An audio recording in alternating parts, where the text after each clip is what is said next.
Assalamualaikum warahmatullahi wabarakatuh. Perkenalkan, saya Hasrul Anwar. Saya dosen tetap program studi Teknik Lingkungan Universitas Lampung. Pada kesempatan kali ini saya akan menyampaikan terkait mata kuliah yang saya ampu, yaitu mata kuliah pengelolaan sampah. Mata kuliah ini ditujukan untuk mahasiswa Teknik Lingkungan semester 4 dengan kode mata kuliah TLK 621407 yang berbobot 2 SKS, diselenggarakan dalam 16 kali pertemuan tatap muka, 14 kali pertemuan materi, dan 2 kali pertemuan untuk ujian tengah semester dan ujian akhir semester. Ada beberapa poin yang akan saya sampaikan terkait mata kuliah pengelolaan sampah. Yang pertama adalah identitas dan deskripsi mata kuliah. Yang kedua, capaian pembelajaran mata kuliah atau CPMK. Yang ketiga, sub capaian pembelajaran mata kuliah atau sub CPMK. Yang keempat, model, metode, dan sistem pembelajaran. Yang kelima, referensi. Dan terakhir adalah bobot dan presentasi penilaian. Untuk yang pertama adalah identitas dan deskripsi mata kuliah. Nama mata kuliah yang saya ampu adalah mata kuliah pengelolaan sampah dengan kode mata kuliah TLK 621407. Kemudian topik bahasan yang akan dibahas dalam satu semester ke depan. Yang pertama adalah definisi dan klasifikasi sampah, peraturan terkait pengelolaan sampah, hierarki pengelolaan sampah, dan konsep 3R. Untuk pertemuan kedua, itu akan membahas kondisi persampahan di Indonesia. Pertemuan ketiga akan membahas timbulan sampah dan proyeksi sampah. Yang keempat akan membahas sampling sumber dan TPA. Yang kelima, komposisi dan karakteristik sampah. Pertemuan 6 akan membahas jenis pengadaan sampah. Pertemuan ketujuh akan membahas jenis pengumpulan sampah. Dan pertemuan ke-8 dari saya akan dilaksanakan ujian tengah semester ataupun UTS. Untuk capaian pembelajaran mata kuliah, yang pertama, mahasiswa mampu menganalisis timbulan, karakteristik, komposisi, sistem pewadahan, pengumpulan, dan pengangkutan. Yang kedua, mahasiswa mampu menganalisis sistem pengolahan dan penimbunan akhir sampah. Yang ketiga, mahasiswa mampu merancang sistem pengolahan sampah suatu kawasan berdasarkan pengolahan aspek teknis operasional. Yang keempat, mahasiswa mampu merancang desain pengolahan sampah dalam TPS 3R atau bank sampah. Kemudian untuk sub capaian pembelajaran mata kuliah, yaitu mahasiswa mampu menjelaskan definisi sampah, klasifikasi sampah, sumber sampah, regulasi, dan hierarki pengelolaan sampah. Untuk model, metode, dan sistem pelajaran, pada perkuliahan mata kuliah pengelolaan sampah, model pembelajaran yang akan dilakukan adalah Problem Based Learning atau PBL. Kemudian metode pembelajarannya studi lapangan, ceramah, dan diskusi. Sedangkan sistem pembelajaran adalah Blended Learning. Untuk referensi yang digunakan dalam perkuliahan pengelolaan sampah, yaitu George Tobagnous dengan judul buku Integrated Solid Waste Management, kemudian Damanhuri dan kawan-kawan dengan judul buku Pengelolaan Sampah Terpadu, kemudian Undang-Undang Nomor 18 Tahun 2008 tentang Pengelolaan Sampah, kemudian petunjuk teknis TPS 3R, dan terakhir jurnal dan peraturan baru lainnya. Untuk bobot dan penilaian dalam perkuliahan pengelolaan sampah, yang pertama, keaktifan bobotnya 10%, kuis 10%, tugas mandiri 10%, tugas besar 35%, UTS atau ujian tengah semester sebesar 15%, dan ujian akhir semester atau UAS sebesar 20%. Oke, selanjutnya adalah video pembelajaran untuk mata kuliah saya ampu, yaitu mata kuliah pengelolaan sampah. Assalamualaikum warahmatullahi wabarakatuh. Waalaikumsalam. Selamat pagi semuanya. Oke, untuk hari ini kita masuk pertemuan pertama untuk mata kuliah pengelolaan sampah. Ya. Untuk dosen pengampunya ada 2 orang. Ya. Saya, Bapak Hasrul Anwar, kemudian Bapak Topik Purwadi. Ya. Nanti saya masuk di pertemuan 1-8, kemudian dilanjutkan Pak Opik sampai pertemuan 16. Untuk jadwal perkuliahan kita di hari Senin. Ya. Karena mata kuliah 2 SKS jadi 100 menit mulai dari jam 8 pagi sampai jam 9:40. Ya. Untuk ruang perkuliahan kita di Gedung Teknik Sipil ruang E13. Perkuliahan kita secara offline, ya. Nanti diharapkan kalian bisa hadir full ya sampai pertemuan 16 ya. Kemudian untuk selanjutnya, ya, ada poin penting yang perlu kalian pahami terkait dengan kontak perkuliahan untuk mata kuliah pengelolaan sampah. Ya. Yang pertama, mahasiswa wajib hadir minimal 80% dari total perkuliahan. Jadi minimal 13 pertemuan kalian wajib hadir. Kemudian batas toleransi keterlambatan maksimal 15 menit. Ya, jadi kalau kita masuk jam 8 pagi, batas keterlambatannya 8:15. Kemudian tidak ada ujian susulan untuk UTS maupun UAS kecuali ada alasan yang jelas. Ya. Kemudian pengumpulan tugas individu dan kelompok harus tepat waktu. Jika melebihi batas waktu diberikan sanksi, baik pengurangan nilai ataupun tugasnya tidak diterima. Ya. Kemudian hasil evaluasi mahasiswa dikembalikan pada waktu setelah 2 minggu ujian berlangsung. Kemudian protes nilai dilayani paling lama 1 minggu setelah nilai keluar. Jadi ketika nilai keluar batasnya hanya 1 minggu, baru kalian bisa komplain dengan alasan yang jelas. Ya. Jadi kalau nilai UTS, UAS-nya rendah, mau komplain bingung ya, karena tidak bisa memberikan argumen ya. Karena saya punya draft ataupun lampiran terkait dengan hasil penilaian kalian. Oke, langsung saja kita masuk ke perkuliahan hari ini ya. Jadi kita masuk ke pengelolaan sampah. Pertama kita masuk definisi sampah, peraturan ataupun regulasi sampah, kemudian hierarki pengelolaan sampah ya. Sebelum kita masuk lebih jauh, kita harus tahu dulu apa pengertian dari sampah ya. Ini nanti kita pelajarin pada pertemuan hari ini, definisi, klasifikasi dan sumber sampah, kemudian regulasi persampahan, kemudian hierarki pengelolaan sampah. Itu 3 poin yang akan kita bahas di pertemuan pertama ini. Kita masuk yang pertama, definisi sampah. Apa itu sampah kira-kira? Sampah. Sudah tidak asing lagi ya dengan istilah sampah. Kira-kira menurut kalian apa pengertian ataupun definisi dari sampah? Oke, silakan. Sampah itu apa? Sampah. Silakan. Oke, Aziza silakan. Sampah itu apa? Sampah itu adalah hasil dari kegiatan manusia ataupun proses alam yang tidak terpakai lagi dan dibuang. Hasil dari kegiatan manusia atau proses alam yang tidak dapat dipakai lagi. Jadi menurut Undang-Undang Nomor 18 Tahun 2008, sampah adalah sisa hasil kegiatan manusia ataupun proses alam yang berbentuk padat. Jadi sampah adalah hasil kegiatan manusia ataupun proses alam yang berbentuk padat. Kemudian kita kenal dengan istilah sampah perkotaan. Ada sampah perkotaan. Kira-kira apa itu sampah perkotaan? Sampah perkotaan. Oke, silakan Rian. Bisa kita ketahui bahwasanya sampah perkotaan itu adalah hasil dari aktivitas masyarakat yang di kota, baik dari sampah domestik, industri, sama tempat-tempat umum gitu. Jadi hasil kegiatan dari aktivitas industri ya, komersil dan lain sebagainya. Ada lagi terkait dengan sampah perkotaan itu apa? Yang lain, silakan. Sampah perkotaan, ya.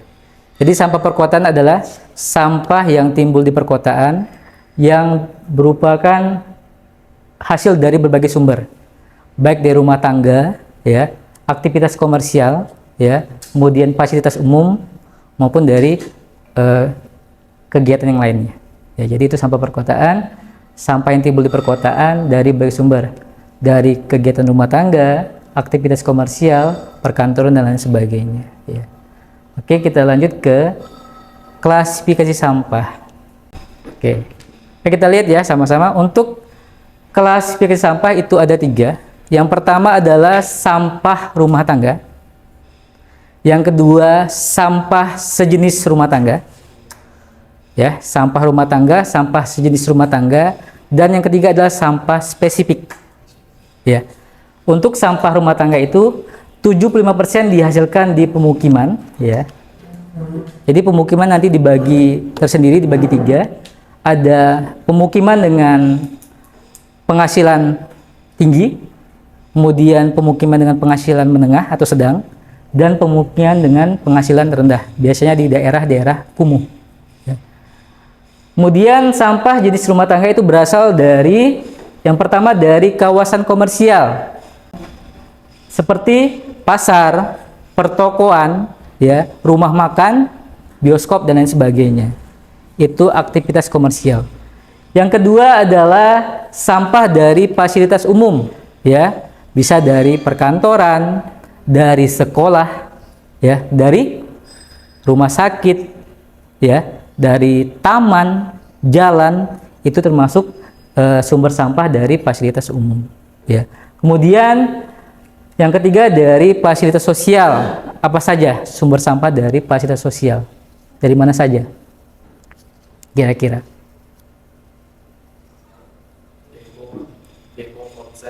Demo, konser. Oke, itu dari fasilitas sosial. Kemudian kira-kira apa lagi?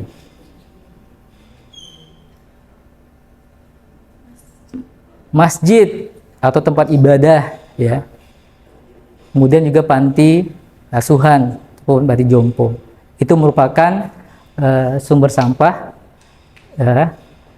yang dihasilkan dari, ya, sumber sampah dari sejenis sampah rumah tangga, ya. Kemudian yang terakhir dari sumber lain, bisa dari rumah pemotongan hewan, dari RPH, dari limbah pertanian, dari sludge atau lumpur dan sebagainya. Jadi untuk sampah sejenis rumah tangga itu dihasilkan dari kawasan komersial, dari fasilitas umum, fasilitas sosial, dan kawasan lainnya, ya.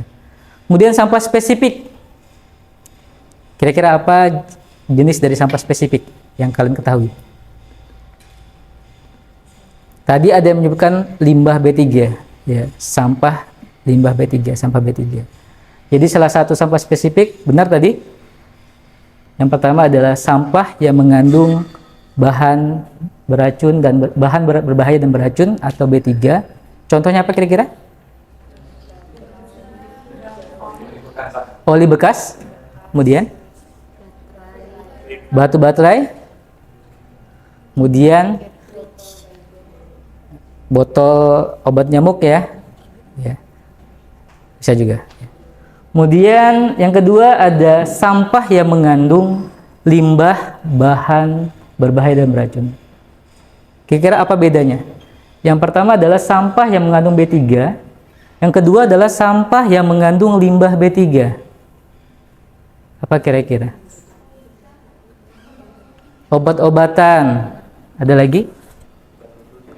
Jarum suntik, ada lagi? Kantung darah.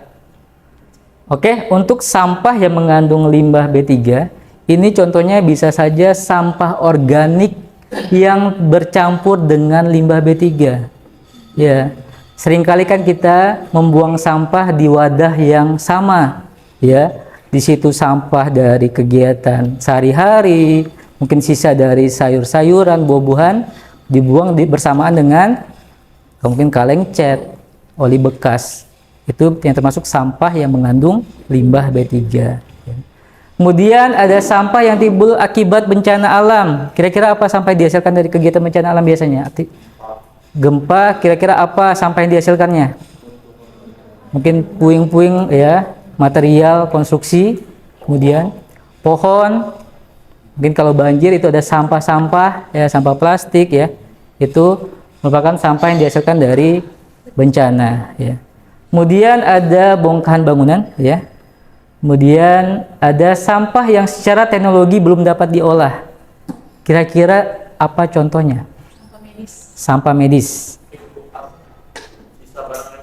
Sisa barang elektronik. Ada lagi?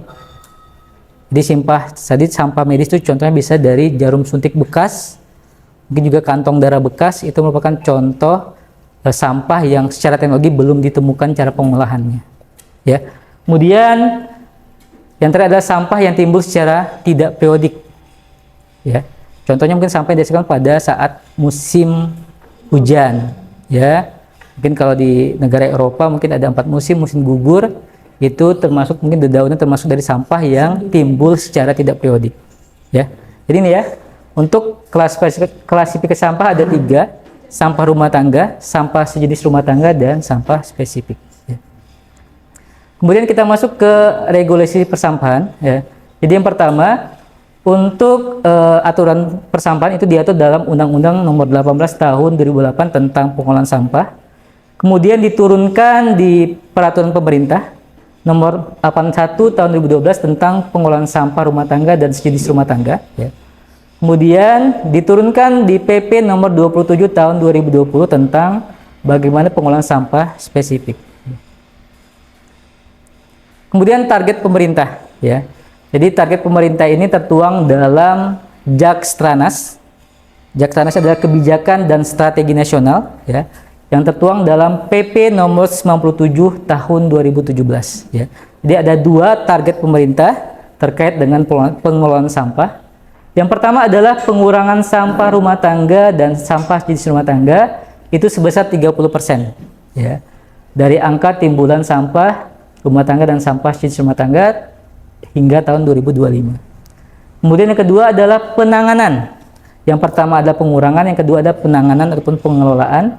Penanganan sampah rumah tangga dan sampah jenis rumah tangga sebesar 70% dari angka timbulan sampah rumah tangga dan sampah sejenis hingga tahun 2025.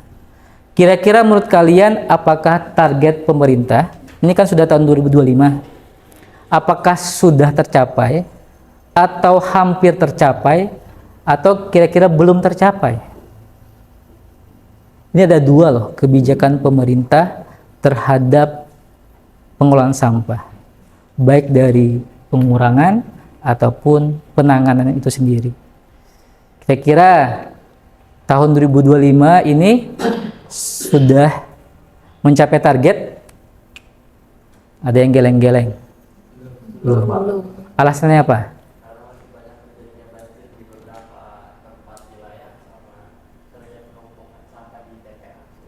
Yang pertama karena sering terjadi banjir, kemudian penumpukan sampah di TPA, tempat pembuangan akhir. Ada lagi?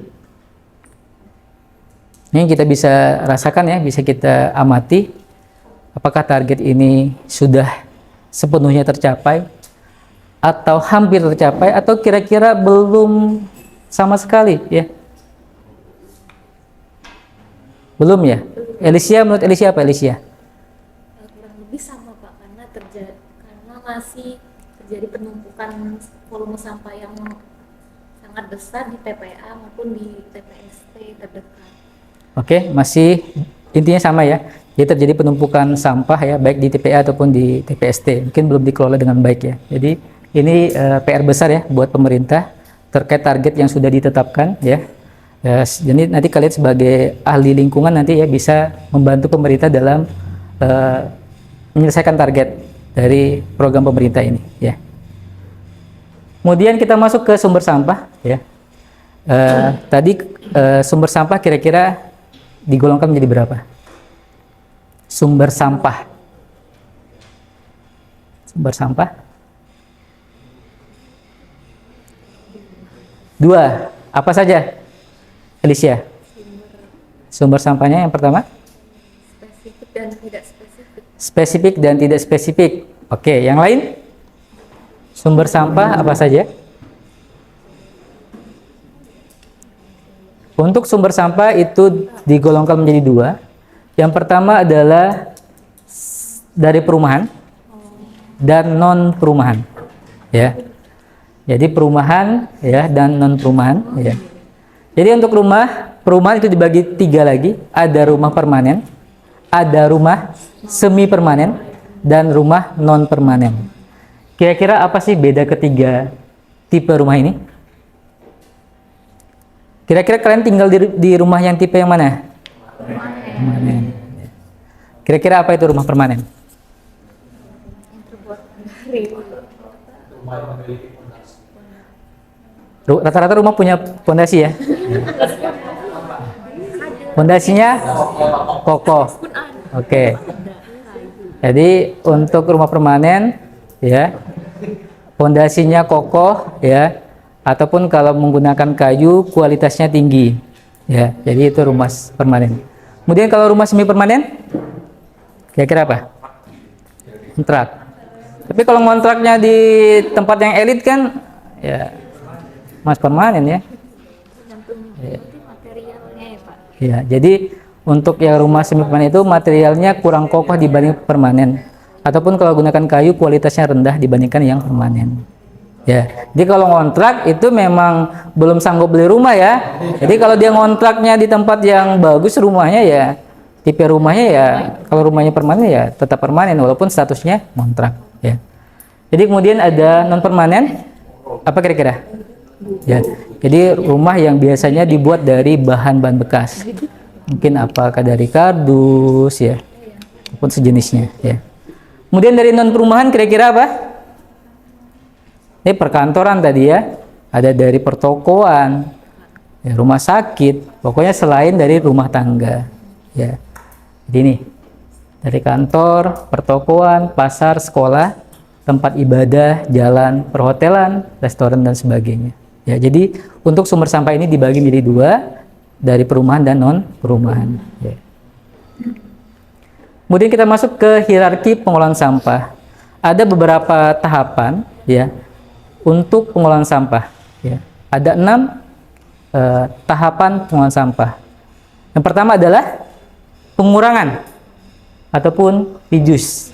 Jadi bagaimana kita untuk ya meminimalisir dari limbah yang dihasilkan ya. Jadi gimana kita membatasi, mengupayakan agar limbah yang dihasilkan itu sesedikit mungkin ya. Itu arti dari reduce. Kemudian reuse apa ini? Pemanfaatan kembali. Jadi kembali, jadi limbah yang dihasilkan kita manfaatkan kembali secara langsung ya. Ya. Jadi bila limbah terbentuk maka upayakan untuk memanfaatkan limbah tersebut secara langsung. Kemudian ada recycle. Apa recycle? Daur ulang. Jadi limbah yang tidak dapat dimanfaatkan diproses ya, baik sebagai bahan baku maupun sebagai sumber energi ya. Lanjut, yang keempat ada treatment. Ada treatment. Kira-kira apa ya treatment itu? Jadi di sini treatment itu adalah jadi yang tidak dapat dimanfaatkan kembali limbahnya itu di treatment ya, dikasih perlakuan sebelum nanti dilepas ke lingkungan ya. Jangan sampai nanti limbah B3 yang dihasilkan langsung ya dibuang ke lingkungan ya. Apalagi kalau ada sumber air di sana, ada sungai, maka yang mengkonsumsinya ya bakal nanti ya terkontaminasi ya. Kemudian apa selanjutnya? Treatment, ada dispose. Apa arti kata dispose ini? Dispose, menyingkirkan ataupun menolak ya. Di sini adalah residu atau limbah yang tidak dapat diolah jadi limbah yang tidak dapat diolah itu perlu dilakukan rekayasa ya sebelum nanti dilepas ke lingkungan ya. Kemudian yang terakhir apa? Ada treatment, ada dispose, yang terakhir remediasi. Apa itu remediasi? Pemulihan kembali ya lahan yang sudah tercemar ya. Biasanya dengan cara apa biasanya? Ada bioremediasi ya, banyak cara-caranya. Ada yang menggunakan tumbuh-tumbuhan ya, dikenal dengan bioremediasi. Jadi mengembalikan kondisi lahan seperti sedia kala ataupun untuk memperbaiki kondisi lahan yang sudah tercemar. Namanya istilahnya remediasi. Oke, lanjut kita ke zero waste. Sering kita mungkin menggalakkan zero waste. Apa kira-kira itu zero waste? Zero waste. Nol sampah. Kira-kira nol sampah itu yang gimana sih? Oke, coba Rian. Nol sampah itu masyarakat mampu mengolah sampahnya sendiri, baik apa itu mendaur ulang maupun memanfaatkan sampah yang dihasilkan. Jadi Masyarakat dapat mengolah limbah yang dihasilkan dan dapat mendaur ulang dari limbah yang dihasilkan. Oke, ada lagi terkait dengan zero waste ya, nol sampah. Kira-kira apa penjelasan terkait dengan zero waste? Oke, Naila. Jadi zero waste itu upaya dari pemerintah untuk mengedukasi masyarakatnya atau warga negaranya untuk bisa mengurangi sampah dengan cara mereduce, reuse, recycle. Oke, upaya ataupun gagasan pemerintah bagaimana masyarakatnya dapat mengurangi sampah ya, kemudian memanfaatkan limbah yang ada, kemudian mendaur ulangnya ya. Jadi untuk zero waste itu sendiri adalah gagasan gimana bahwa limbah itu bisa dikurangi, kemudian limbah yang dihasilkan bisa diolah ya, dan dapat didaur ulang sehingga tidak ada sampah lagi yang akan dilepaskan ataupun dibuang ke TPA. Karena limbah yang ada itu bisa dimanfaatkan kembali, bisa didaur ulang, sehingga kemungkinan tidak ada lagi sampah yang bakal dibuang ke TPA. Ya, tidak ada lagi sampah yang menumpuk di TPA. Ya, itu konsep dari zero waste. Ya. Kemudian di sini ada masyarakat berwawasan daur ulang, ya, di mana ada pendekatan 3R tadi ya, reduce, reuse, dan recycle, ya, adalah upaya untuk meminimasi ataupun mengurangi sampah. Oke. Kemudian ada upaya pengolahan penggunaan sampah untuk bertujuan mengurangi dampak negatif terhadap lingkungan ketika dilepas di lingkungan. Ya. Di mana nanti tujuannya adalah mengurangi volume, ya, volume sampah dan juga bahaya yang ditimbulkan dari sampah tersebut. Ya. Oke. Ini masyarakat yang berwawasan daur ulang dengan pendekatan 3R. Ya. Oke, dari materi sudah sampaikan. Kira-kira ada yang mau ditanyakan terkait dengan materi? Ya. Oke, yang lainnya? Siapa yang ingin bertanya? Oke, silakan Salsabila. Kenalkan, nama saya Salsabila Lisendiani Utari.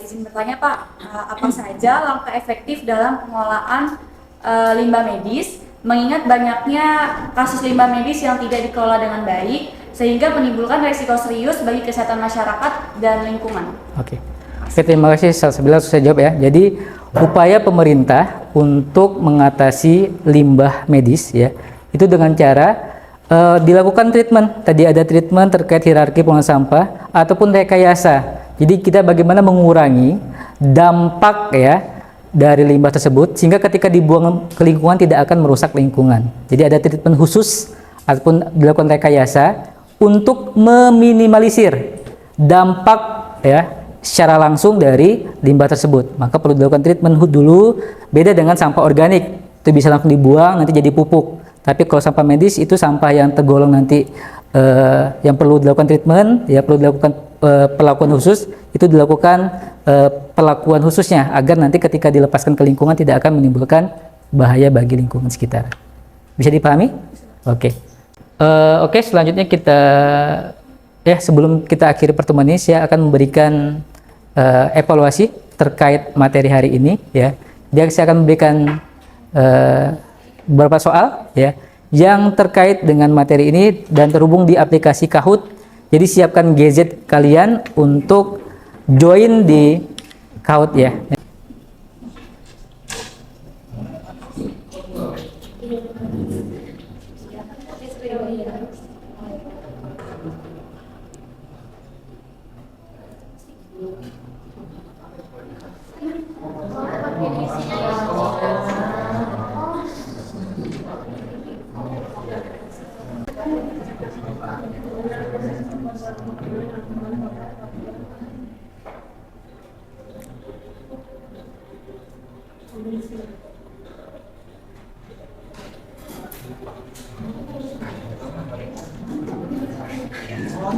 Jadi itu nanti terkait dari jenis sampah yang dihasilkan juga volume sampahnya lebih besar. Oke, demikianlah pertemuan hari ini ya. Terima kasih atas perhatiannya ya. Saya akhiri. Assalamualaikum warahmatullahi wabarakatuh. Waalaikumsalam warahmatullahi wabarakatuh.